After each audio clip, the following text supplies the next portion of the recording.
The old storytellers of Morocco say there are two kinds of legends. The ones invented to entertain children, and the ones whispered only after sunset, because they carry the weight of truth.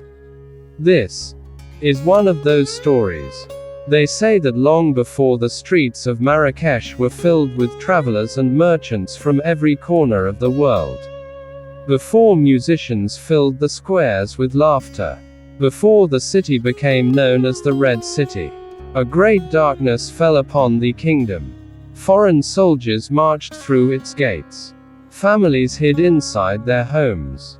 The markets grew silent, and hope slowly disappeared from the hearts of the people.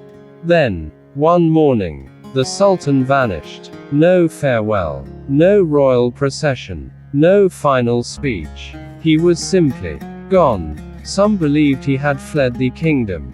Others whispered that he had been taken in the middle of the night.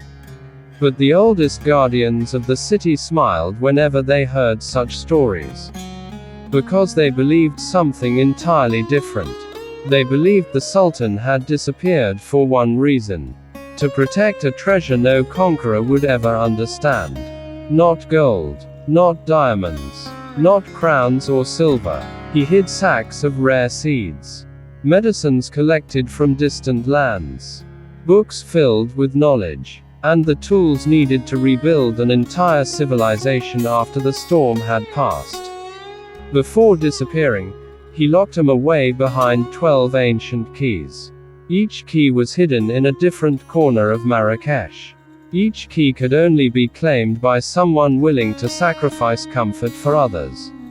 And upon the back of a torn map, the Sultan left one final message: only the hands that seek for others shall open what I have hidden.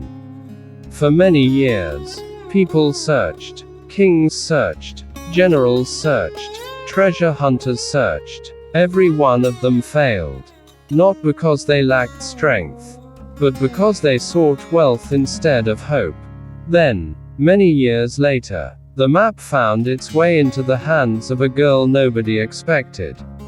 Her name was Amira. She was only 19. Every morning before sunrise, she carried warm bread through the narrow streets of the old souk. Every loaf she sold bought another day of survival. At home, her little brother waited for her. 3 elderly neighbors depended on her kindness. She owned almost nothing, yet somehow, she always found enough to share. One afternoon, as the call to prayer echoed across the city, the village elders approached her. One of them carefully unfolded a piece of faded parchment. Its edges were burned, its writing almost erased by time. The oldest elder looked into Amira's eyes. Your grandfather taught you the forgotten script. She nodded quietly. Then perhaps, he placed the parchment into her hands. You are the one this message has been waiting for. Amira slowly read the ancient words.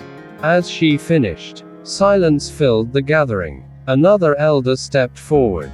His voice trembled. The wells are drying. The children are hungry. Our healers have no medicine left. Then he asked the question that would change her life forever. Will you search for the 12 keys? Amira looked toward the small house where her little brother waited. She thought of the empty plates, the sick, the frightened children. Then she carefully folded the ancient map, placed it inside her bag, and quietly answered, I will not search for treasure. She smiled gently. I will search for tomorrow.